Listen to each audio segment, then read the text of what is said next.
नमस्कार। आज से हम अपने चैनल पर एक नई साप्ताहिक श्रृंखला की शुरुआत करने जा रहे हैं।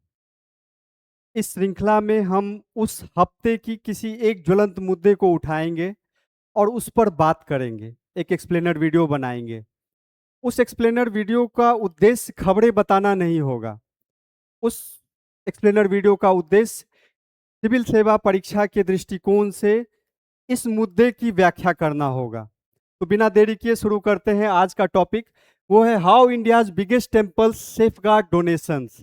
इंडिया के बड़े मंदिर किस तरह अपनी दानों की रक्षा करते हैं, उनके प्रांगण में जो दान चढ़ाए जाते हैं उसको कैसे सुरक्षित बैंक तक पहुंचाकर और फिर वहां से उसका यूज अपने मंदिरों की व्यवस्थाओं को सुचारू ढंग से चलाने के लिए करते हैं। चर्चा में क्यों है? आप सब समझ चुके होंगे कि यह चर्चा में इसलिए है क्योंकि अभी तथाकथित राम मंदिर में दान के मामलों में घोटाले, चोरी के मामले सामने आए हैं। दान पेटी में जो दान चढ़ाए जाते थे, वहां से निकलकर जब पैसों को बैंक तक पहुंचाया जाता था, उस रास्ते में ही 6 से 8 लाख रुपए तक प्रतिदिन चोरी हो रही थी। ऐसा चर्चा में, न्यूज में है। ये जांच में अभी तक पूरी तरह से सामने नहीं आया है। तो एक सवाल उठता है कि भारत में कई सारी मंदिरें हैं। तिरुपति बालाजी मंदिर हैं, जगन्नाथ मंदिर है, वैष्णो देवी है, सिद्धि विनायक है, काशी विश्वनाथ है। ये सब अपने दान पेटियों की सुरक्षा कैसे करते हैं और इन सब को दान पेटियों की सुरक्षा में जुड़े व्यवस्था में लगे लोगों को किस तरह मॉनिटर किया जाता है, इनका गवर्नेंस कैसे होता है, किस कानून के तहत ये सारी प्रक्रियाओं को बनाया गया है। आज के इस वीडियो में हम बेसिकली 3 पार्ट पे चर्चा करेंगे। पहला, the common chain. Common chain में हम देखेंगे कि कैसे दान पेटी से बैंक तक का जो रास्ता है वो लगभग हर मंदिर में सेम है। वो जो यात्रा होती है पैसों की, दान पेटी से भक्त कोई दान चढ़ाता है और बैंक तक पहुंचता है, वो कैसे सेम है। फिर देखते हैं, सेकंड पार्ट में हम देखेंगे कि कैसे बड़े बड़े मंदिर इसको, प्रक्रिया को सुचारू ढंग से करते हैं। उस व्यवस्थाओं में कौन कौन से लोग लगे होते हैं, किस तरह से ये काम किया जाता है, और फाइनली देखेंगे कि राम मंदिर बाकी मंदिर से डिफरेंट क्यों है और कैसे है। तो आइए शुरू करते हैं the common chain. Common chain की अगर हम बात करें तो हुंडी हुंडी बोला जाता है, जो दान पेटी होता है। हर मंदिर के प्रांगण में दान प्री डेजिग्नेटेड लोकेशन यानी पूर्व निर्धारित जगह पर दान पेटियों को रखा जाता है। भक्त आते हैं, इसमें अपनी स्वेच्छा से दान चढ़ा डालते हैं। तो हुंडी पूर्व निर्धारित जगह पे है। इसको एक पूर्व निर्धारित दिन पे हर हफ्ते खोला जाएगा और इसमें इस हुंडी को, दान पेटी को खोलने के लिए जो व्यक्ति हैं जिनको रिस्पॉन्सिबिलिटी ये दिया गया है, वो भी उस मंदिर के व्यवस्था में से जुड़े लोग द्वारा पहले से निर्धारित होगा।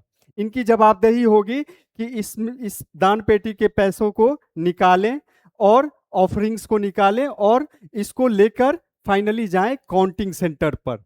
पहला हो गया हुंडी, फिर आया रिमूवल प्रोसेस। रिमूवल से जुड़े यानी इस दान पेटी से पैसे को निकालना है, इससे ऑथराइज्ड पर्सन ही निकाल सकते हैं, अनऑथराइज्ड पर्सन को इसका एक्सेस नहीं है। फिर वो निकालकर काउंटिंग सेंटर पर पहुंचाएंगे। काउंटिंग सेंटर पर यानी कि यहाँ पे गणना होगी कि कितना चढ़ावा इस हफ्ते आया।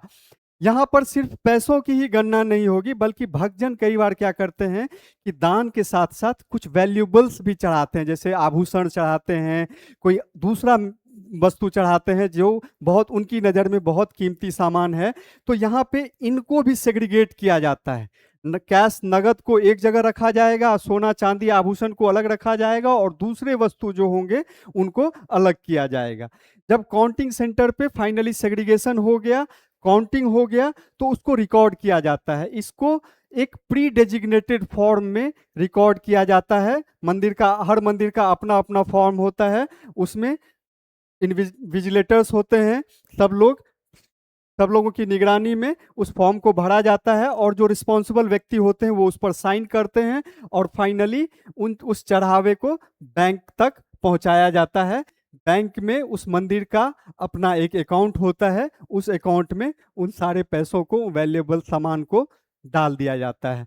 अगर सोना चांदी है तो कितना कीमत का सोना चांदी डाला गया, उसके लिए एक एसेसर यानी कि वो थर्ड पार्टी होता है, उसको बुलाया जाता है, उससे पूरे सामान का कीमत दाम लगाया जाता है, मूल्यांकन किया जाता है कि ये जो चढ़ाया गया है सामान उसका मूल्य कितना है, और उसको रिकॉर्ड करने के बाद फाइनली बैंक में जमा कर दिया जाता है।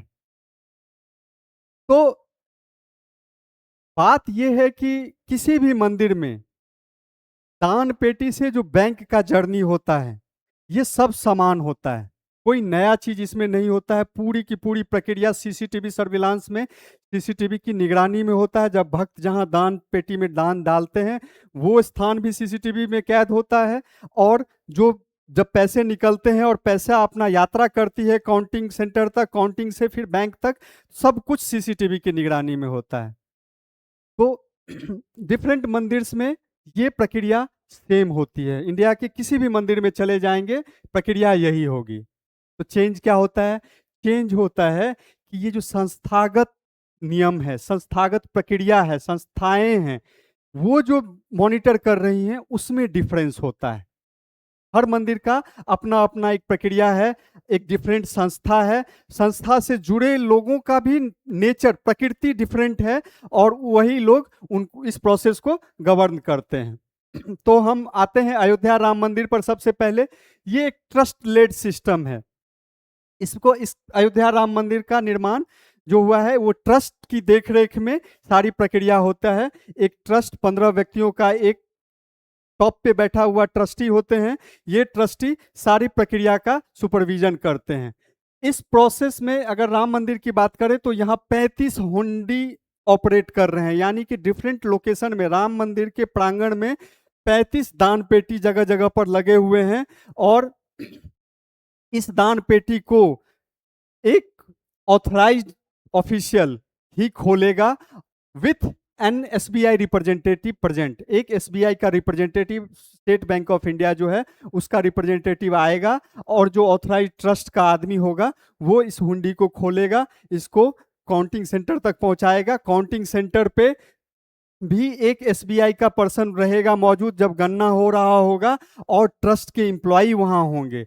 ये सब उस प्रक्रिया को ओवरसी करेंगे, देखेंगे, और फाइनली इस पूरे प्रक्रिया का दान पेटी से लेकर जहां तक काउंटिंग हुआ और उसका फॉर्म में मेंटेन किया गया, उसको एक रिटायर्ड बैंकर ओवरसी करेंगे। रिटायर्ड बैंकर उस पूरी प्रक्रिया को देख रहे होंगे, लेकिन संपूर्ण जवाबदेही, ओवरऑल रिस्पॉन्सिबिलिटी ट्रस्ट के किसी एक मेंबर पे ही लागू हो, पे पर ही रहेगा। जब अकाउंट वेरीफाई हो गया, डोनेशंस को वेरिफिकेशन हो गया कि भैया इतना चढ़ावा आया है, तो उसको एसबीआई के में जो राम मंदिर का अकाउंट खुला हुआ है, ट्रस्ट का अकाउंट खुला हुआ है, उस अकाउंट में ले जाकर जमा कर दिया जाता है। अब आते हैं तिरुपति बालाजी, बहुत फेमस मंदिर है आंध्र प्रदेश में। इसका जो इस प्रक्रिया को जो सुचारू ढंग से चला रहा है वो है टीटीडी, तिरुमाला तिरुपति देवस्थानम ट्रस्ट। ये बोला जाता है इस संस्था के बारे में कि यह इंस्टीट्यूशनली काफी मेच्योर हो चुका है। इस प्रक्रिया में काफी गहराई है, काफी डेप्थ है, क्योंकि यह प्रक्रिया कई सारी क्राइसिसों के बाद डेवलप हुआ है। ऐसा नहीं है कि इस मंदिर ने इस तरह के कंट्रोवर्सीज नहीं देखे हैं। इंडिया का शायद ही कोई ऐसा मंदिर होगा जिसने दान से संबंधित गड़बड़ियों के मामलों को नहीं देखा हो। तो ये मंदिर भी अछूता नहीं रहा है, लेकिन सबसे कमेंडेबल बात यह है कि इन क्राइसिस के बावजूद इसने जो प्रक्रिया का निर्माण किया है वो काफी ज्यादा डेप्थ वाला है और भरोसेमंद वाला है। भक्तजन इस पे आंख मूंद के भरोसा करते हैं। तो इसमें अगर हम बात करें तो इस पूरे प्रक्रिया का नाम है परक मनी सिस्टम। परक मनी सिस्टम में क्या होता है कि परमानेंट टीटीडी के वित्तीय स्टाफ होते हैं, फाइनेंस स्टाफ होते हैं। टीटीडी के बारे में हम बता चुके हैं, तिरुमाला तिरुपति देवस्थानम ट्रस्ट। इस ट्रस्ट का जो वित्तीय स्टाफ होंगे वो होते हैं नेशनलाइज बैंक के रिप्रेजेंटेटिव होते हैं, और वेटेड वॉलेंटियर्स कुछ वॉलेंटियर्स को लगाया जाता है, उनका वेटिंग मतलब उनकी जांच पहले से हो चुकी होती है कि ये इनका एक लंबा कार्य प्रणाली रहा है, किसी सरकारी ऑफिस में इन्होंने अपनी सेवा दी है, अब रिटायर कर चुके हैं, इनका इनके इंटीग्रिटी पे सवाल नहीं उठाया जा सकता। इस तरह का वेटिंग जब हो जाता है तब इनको इसमें एज ए वॉलेंटियर रखा जाता है। Extensive CCTV network monitored by the temples own vigilance wing. सबसे खासियत बात है टेम्पल्स ओन विजिलेंस विंग। इस पूरे प्रोसेस को, इस पूरे प्रक्रिया को सीसीटीवी से तो सर्विलांस होता ही है, जो कि हर जगह होता है, हर मंदिर में होता है। यहाँ पे एक मंदिर का अपना एक विजिलेंस विंग होता है, निगरानी विंग।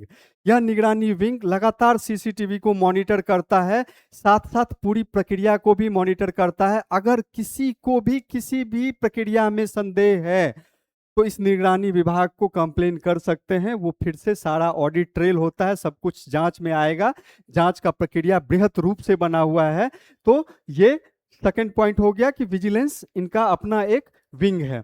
थर्ड है कि जो इसमें लोग जुड़े होते हैं, पैसे निकालने से लेकर काउंटिंग सेंटर पर पैसा का जो गणना करेंगे, अमाउंट का, कैश का गणना होगा, उन लोगों को पॉकेटलेस क्लोथिंग पहनना होगा। उनके कपड़े जो होंगे उनमें कोई पॉकेट नहीं होगा। और जब वो एंट्री करेंगे और जब एग्जिट करेंगे उस संस्था से, तो उनका पूरा फ्रिस्किंग होता है, पूरी गहन जांच होती है कि क्या वो अपने साथ कुछ नगद लेकर जा रहे हैं या नहीं लेकर जा रहे हैं।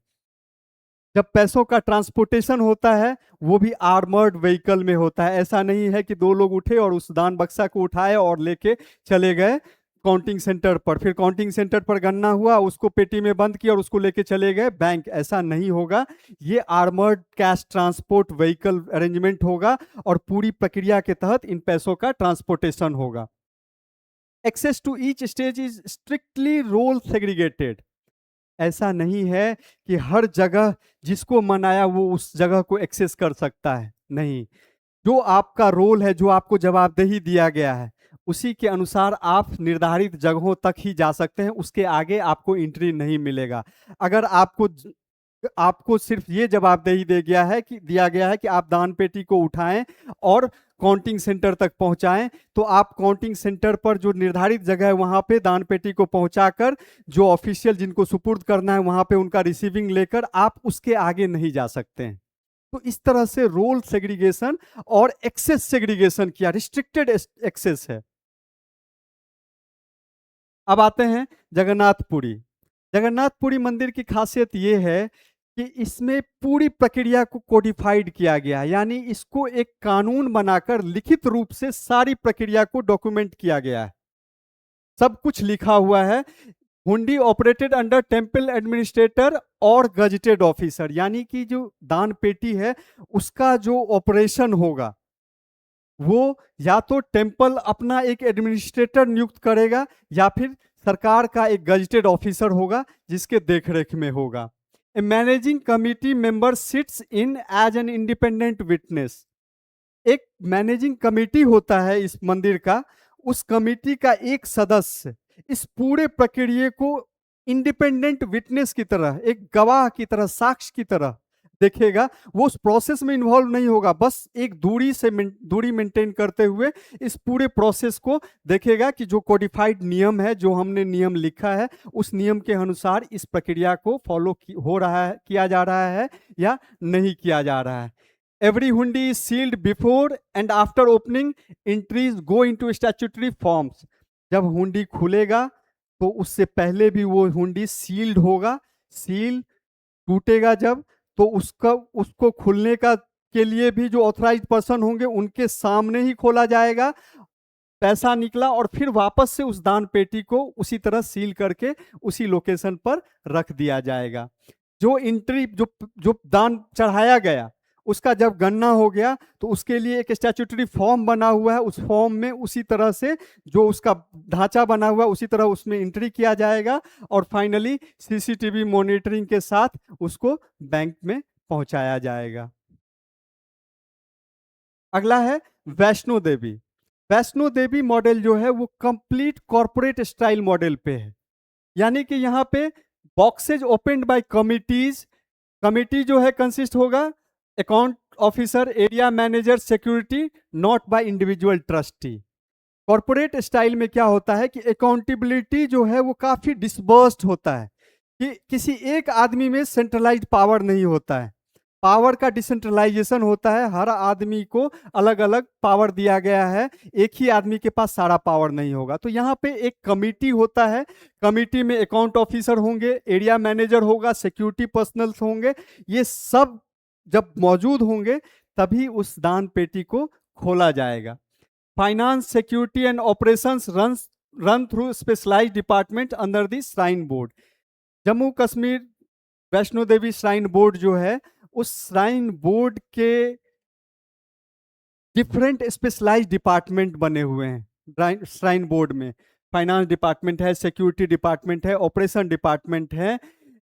सारा प्रोसेस इन्हीं डिपार्टमेंट के थ्रू चलेगा। यानी कि अब आपने एक ऐसी व्यवस्था बनाई जिसमें व्यक्तिगत जवाबदेही के साथ साथ आपने संस्थागत जवाबदेही को भी इंश्योर किया। और किसी भी संस्था को अगर सुचारू ढंग से लंबे समय तक चलाना है तो व्यक्ति से ऊपर उठकर उसमें संस्था का निर्माण करना ही होगा, तभी जाकर वो सुचारू ढंग से लंबे समय तक ट्रांसपेरेंसी के साथ चलेंगी। तो यहाँ पर आप देखिए, finance, security, operation run through specialised department, एक संस्था होगी, डिपार्टमेंट बनी हुई है जो श्राइन बोर्ड के अंदर में है, और यही इन सारे ऑपरेशंस को देखेंगे। Dedicated transport including helicopters for mountainous terrain. Transportation का भी डेडिकेटेड विंग है। अगर माउंटेनस टेरेन में ट्रांसपोर्ट करना है तो उसके लिए हेलीकॉप्टर लॉजिस्टिक अवेलेबल है। ऐसा नहीं है कि दो लोगों के हाथ में दे दिया पेटी और वो पहाड़ पर चढ़ रहे हैं उस पैसे को लेकर। अब आते हैं सिद्धि विनायक टेम्पल जो महाराष्ट्र मुंबई में है। ये प्रत्येक प्रोसेस का यहाँ पे ओवरसाइट मैकेनिज्म बना हुआ है, निगरानी प्रक्रिया बना हुआ है। मेन हुंडी open every Thursday under CCTV. जो मुख्य दान पेटी है वो सीसीटीवी कैमरे की निगरानी में हर बृहस्पतिवार को खुलेगा। जब वो खुलेगा उस समय एक एग्जीक्यूटिव ऑफिसर प्रेजेंट होगा, उस ट्रस्ट का एक ट्रस्टी प्रेजेंट होगा, बैंक का रिप्रेजेंटेटिव रहेगा और एक ऑडिटर रहेगा। देखिए कितने लोग इन्वॉल्व हैं और सब अलग अलग जगह से आए हैं। मंदिर की तरफ से एक ट्रस्टी है, एकमात्र व्यक्ति है, एग्जीक्यूटिव ऑफिसर हैं, बैंक का एक रिप्रेजेंटेटिव है और एक ऑडिटर जो ऑडिट डिपार्टमेंट से आया होगा वो रहेगा। और इसके साथ साथ multiple independent stakeholders witness every stage of the count. बहुत सारे इंडिपेंडेंट अलग अलग स्टेक होल्डर्स इसमें इन्वॉल्व हैं हर प्रोसेस में, और अगर उनको कोई गड़बड़ी लगेगी तो यहाँ प्रक्रिया बनी हुई है जब वो इस चीज को कंप्लेन के फॉर्म में रेज कर सकते हैं। काशी विश्वनाथ, काशी विश्वनाथ मंदिर में जो प्रक्रिया बनाई गई है उस प्रक्रिया में सरकार डायरेक्ट रूप से इन्वॉल्व है। The district administration is directly part of the chain. वहाँ का जो जिला का जो एडमिनिस्ट्रेशन है वो इस पूरे प्रोसेस के चेन में इन्वॉल्व है। 56 डोनेशन बॉक्स है, 56 डोनेशन बॉक्स जो है प्रांगण में, वो एक सब डिविजनल मजिस्ट्रेट के, जिसको एसडीएम बोलते हैं, एसडीएम के निगरानी में ही खुलेगा।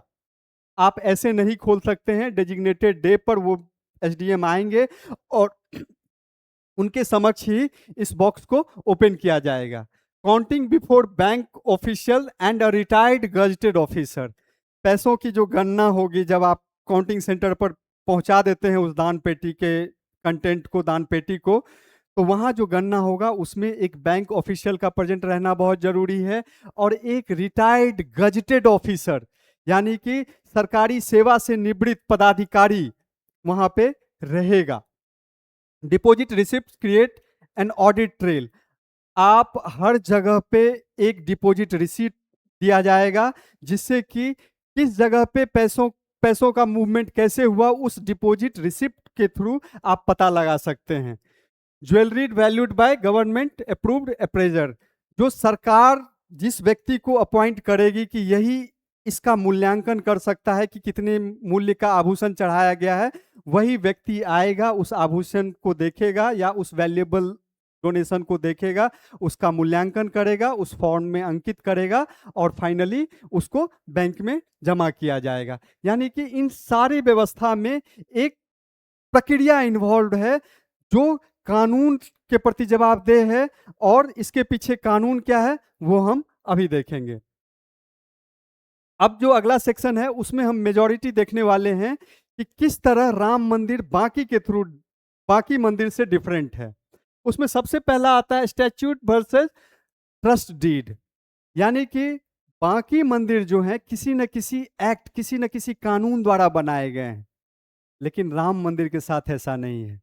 अब देखिए तिरुपति, तिरुपति जो है वो Andhra Pradesh charitable and Hindu religious institutions and endowments act, यानी कि इस मंदिर की व्यवस्था को सुचारू ढंग से चलाने के लिए AP charitable and HRE act का बनाया गया है, कानून को बनाया गया है, और यही इसी के तहत इसी के देखरेख में सारी प्रक्रिया चलती है। अगर हम जगन्नाथपुरी की बात करें तो श्री जगन्नाथ टेम्पल एक्ट बना है, एक कानून बना है जो पार्लियामेंट वहाँ की राज्य सरकार की विधानसभा से पास होकर बनाया गया है। वैष्णो देवी की बात करें तो जम्मू कश्मीर श्री माता वैष्णो देवी श्राइन एक्ट के तहत ये बोर्ड ऑपरेट करती है। सिद्धि विनायक की बात करें तो महाराष्ट्र ट्रस्ट लॉ के तहत ये काम करती है। काशी विश्वनाथ की बात करें तो UP Shri Kashi Vishwanath temple act के तहत ये पूरी प्रक्रियाएं काम करती हैं। लेकिन अगर हम राम मंदिर अयोध्या की बात करें तो no dedicated statute govern by a private trust deed. Ram Mandir का जो ऑपरेशन होता है वो एक प्राइवेट ट्रस्ट डीड के तहत आता है। अब यहाँ समझना हमको ये पड़ेगा एग्जामिनेशन पॉइंट ऑफ व्यू से कि what is private trust deed and how it is different from statute, different acts. तो यहाँ बेसिक समझने के लिए ये समझिए कि ट्रस्ट डीड जो बनता है वो इंडियन ट्रस्ट एक्ट 1882 के तहत ये कानून बना है ट्रस्ट का गवर्नेंस, और इसके तहत ही दो पार्टी आपस में प्राइवेट समझौता, प्राइवेट एग्रीमेंट करके ट्रस्ट क्रिएट करते हैं। अब सपोज कीजिए कि कोई व्यक्ति हैं, उनके पास बहुत ज्यादा जमीन है, उन्होंने उस जमीन पर एक मंदिर बनाई, और इस मंदिर को सुचारू ढंग से चलाने के लिए वो चाहते हैं कि एक कमेटी बने और वो कमेटी इस मंदिर को डे टू डे ऑपरेशंस को सुचारू ढंग से चलाएं। तो यहाँ पे आता है रोल ट्रस्ट का।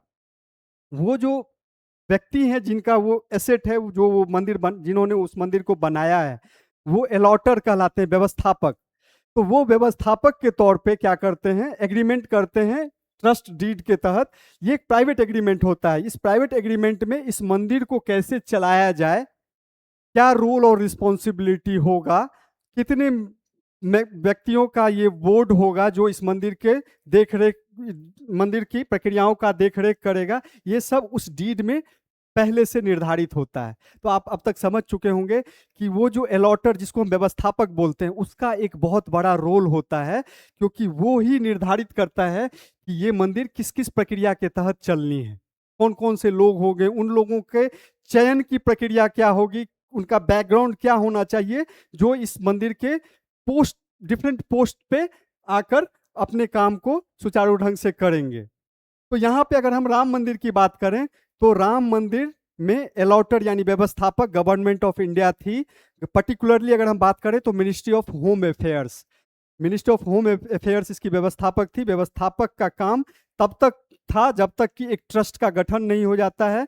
प्राइवेट ट्रस्ट डीड के तहत ट्रस्ट का गठन किया गया, उसमें 15 व्यक्तियों का एक बोर्ड बनाया गया, और 15 व्यक्तियों के बोर्ड को ही वो जिम्मेदारी दी गई कि इन आधार पर आप मंदिरों के डे टू डे एक्टिविटीज को सुचारू ढंग से चलाएं। अब ये सवाल उठता है कि बाकी के लिए एक्ट है तो श्री राम मंदिर को चलाने के लिए एक्ट क्यों नहीं, क्यों प्राइवेट ट्रस्ट डीड के तहत इसका निर्माण किया गया? तो इसके पीछे बहुत सारे कारण हैं, कोई एक कारण नहीं है। पहला कारण यह है कि सुप्रीम कोर्ट का जो फाइनल जजमेंट 2019 में आया, उसमें एक जगह मेंशन किया हुआ था कि मंदिर ट्रस्ट के एक ट्रस्ट का गठन करेगी भारत सरकार, और मंदिर को सुचारू ढंग से चलाने की जिम्मेदारी उसी ट्रस्ट को सौंपी जाएगी। तो कहीं ना कहीं गवर्नमेंट ऑफ इंडिया को उसके कॉम्प्लायंस को भी देखना था कि सुप्रीम कोर्ट का जजमेंट है और वो अच्छी तरह से पालन हो, तो प्राइवेट ट्रस्ट डीड का निर्माण किया गया। दूसरा सबसे अहम मुद्दा कि पिछले कई सालों से एक मूवमेंट चल रहा है जिसके तहत टेम्पल में स्टेट गवर्नमेंट के इंटरफेरेंस को कम करने की बात की जा रही है। इसके पक्ष विपक्ष पे अभी हम नहीं जा रहे हैं कि इसके पक्ष में क्या, फेवर में क्या पॉइंट आ सकते हैं, काउंटर में क्या पॉइंट आ सकते हैं, बट एक मूवमेंट चल रहा है जहां पे हिंदू टेम्पल्स में जो स्टेट गवर्नमेंट, स्टेट एडमिनिस्ट्रेशन का एक्सेसिव कंट्रोल है, उस कंट्रोल को कम करने की बात की जा रही है। और कहीं ना कहीं सरकार इस मूवमेंट से परिचित थी और इस मूवमेंट का असर इस मंदिर पे ना हो, इस मंदिर को इस कंट्रोवर्सी में, यह मंदिर इस कंट्रोवर्सी में नहीं खींचा जाए, तो इस कारण से इसके लिए एक प्राइवेट ट्रस्ट का निर्माण किया गया और फाइनली राम मंदिर इसी ट्रस्ट डीड के तहत चलता है। दूसरा जो मेजर डिफरेंस है वो कंपोजिशन ऑफ मैनेजमेंट। अगर हम पुराने मंदिर, जितने भी मेजर मंदिरों की बात हमने अब तक की है, चाहे वो वैष्णो देवी मंदिर है या फिर काशी विश्वनाथ मंदिर है, सब मंदिर जो चूंकि एक्ट से किसी न किसी, हम देख चुके हैं कि किसी न किसी एक्ट, कोई न कोई कानूनी प्रावधान है जिसके तहत इन मंदिरों की प्रक्रिया को सुचारू ढंग से कार्यान्वित किया जाता है। तो जब कानून है तो इसके ऑफिसर्स, यानी कि मंदिर पे जो डिफरेंट डिफरेंट पोस्ट होल्डर्स होंगे, वो भी कहीं न कहीं कानून द्वारा ही अपॉइंट किए जा रहे हैं।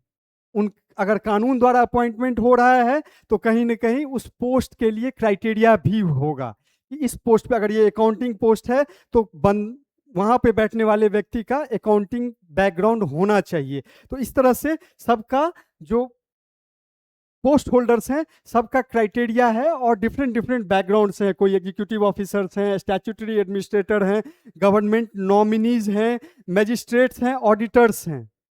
लेकिन राम मंदिर ट्रस्ट में चूंकि ये प्राइवेट ट्रस्ट डीड था, तो इसमें ऐसा कोई क्राइटेरिया नहीं डिफाइन किया गया है। और अगर हम इसके मेंबर्स के बैकग्राउंड की बात करें तो मेजॉरिटी ट्रस्टी जो हैं उनका एक लंबे समय तक आरएसएस के साथ एफिलिएशन रहा है। यानी इस ट्रस्ट में आरएसएस से जुड़े लोग मेजर पोस्ट होल्डर हैं। रिस्पॉन्सिबिलिटी जो है, जवाबदेही जो है, ट्रस्ट मेंबर्स के पास हाईली कंसंट्रेटेड है। जो 15 लोग हैं उन्हीं लोगों के बीच में कंसंट्रेटेड है, जवाबदेही बाहर नहीं है। तो जब पावर और जवाबदेही एक जगह कंसंट्रेटेड हो जाता है तो बहुत संभावनाएं उठती हैं कि इसका मिसयूज हो सकता है। यहां देखिए बाकी जगह क्या है कि हर प्रोसेस में गवर्नमेंट अपॉइंटेड, एक्ट के तहत, कानून के तहत ऑफिसर्स अपॉइंट किए गए हैं, उनका प्रॉपर वेटिंग हुआ है, उनके लिए क्राइटेरिया बना हुआ है और फिर उनको वो पोजीशन दिया गया है। यहाँ पे मेजॉरिटी आरएसएस से जुड़े लोग हैं और पावर का कंसंट्रेशन है। जो टॉप पे बैठे लोग हैं, ट्रस्टी हैं, उनके पास मेजॉरिटी पावर है और वही डे टू डे ऑपरेशंस को देख रहे हैं।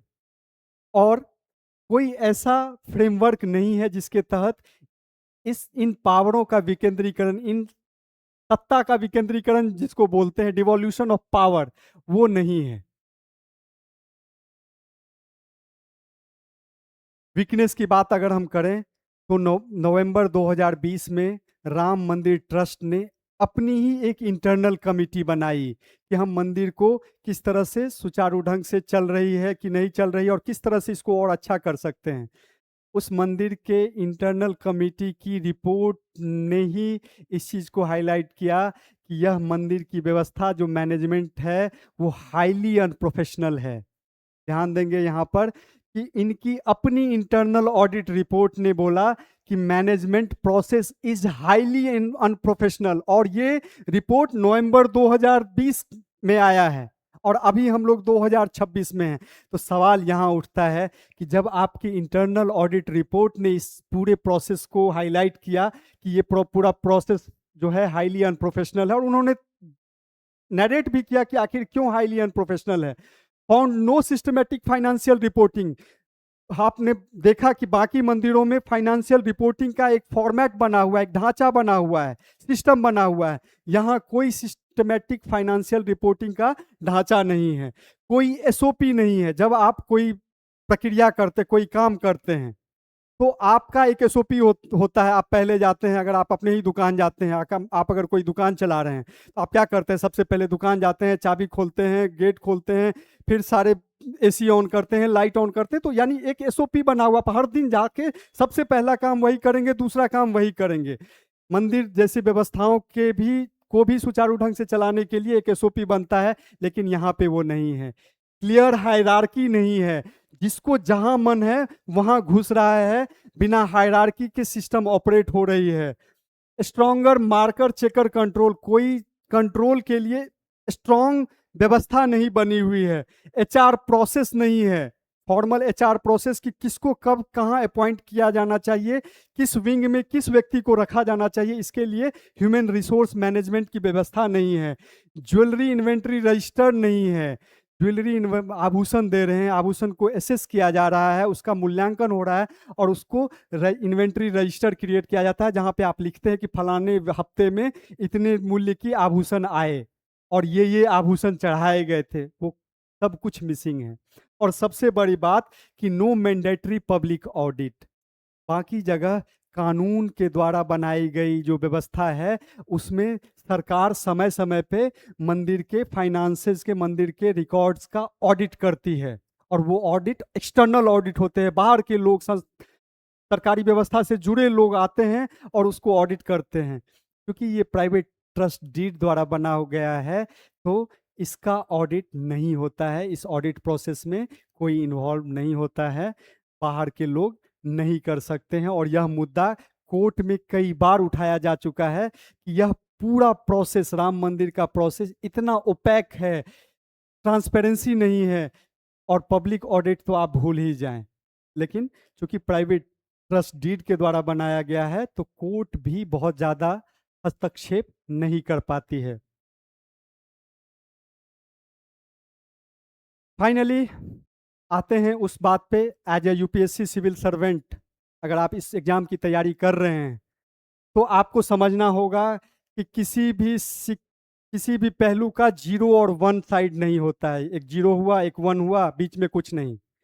हमेशा ग्रे एरिया होता है। आपको उस ग्रे एरिया को पकड़कर चलना होता है, आपको हमेशा मिडिल एस्पेक्ट देखना होता है। तो राम मंदिर कंट्रोवर्सी से पे अगर आपको कंक्लूजन लिखने का मौका मिले, या इस सिचुएशन को एक्सप्लेन करने का मौका मिले, तो एज एन एस्पिरेंट, एक अभ्यर्थी के रूप में आप हमेशा ऑप्टिमिज्म दिखाइए, आप आशावादी प्रवृत्ति को दिखाइए, और आप बोलिए कि कोई भी इंस्टीट्यूशनल सेफगार्ड, जो संस्थागत सुरक्षा के उपाय हैं, वो ओवरनाइट नहीं बनते हैं, रातों रात नहीं बनते हैं। चाहे हम तिरुपति की बात करें, वैष्णो देवी की बात करें, काशी विश्वनाथ की बात करें, कोई भी मंदिर कंट्रोवर्सी से अछूता नहीं रहा है। हर मंदिर एक समय में, हर मंदिर ने क्राइसिस को देखा है, संकट का दौर देखा है। हर मंदिरों के व्यवस्था पे सवालें उठी हैं, लेकिन उन सवालों से निकलकर व्यवस्थाएं और दुरुस्त हुई हैं, मैकेनिज्म को और अच्छा बनाया गया, दुरुस्त बनाया गया, और तब जाकर आज ये व्यवस्था जिसको हम देख रहे हैं कि लोग पैसे दान पेटी में डाल रहे हैं और वो सही बिना लीक के एक एक पैसा बैंक के अकाउंट में पहुंच रहा है, तो वो उसी संकट के दौर से गुजरकर बना है। तो जरूरत यह है कि राम मंदिर के समक्ष भी एक संकट का घड़ी आया है, और वो संकट का घड़ी है, वो संकट का घड़ी डिमांड कर रहा है कि ये इंस्टीट्यूशनल रिफॉर्म हो, व्यवस्थागत बदलाव लाया जाए, ट्रांसपेरेंसी लाया जाए, कानूनी प्रक्रिया को मजबूत किया जाए, और सबकी जवाबदेही सुनिश्चित किया जाए, ताकि कल को जब भक्त दान पेटी में पैसा डाले, तो वो पूरे विश्वास से डाले कि इस पैसे का सही उपयोग मंदिर को सुचारू ढंग से चलाने में होगा और किसी गरीब की मदद में होगा। धन्यवाद।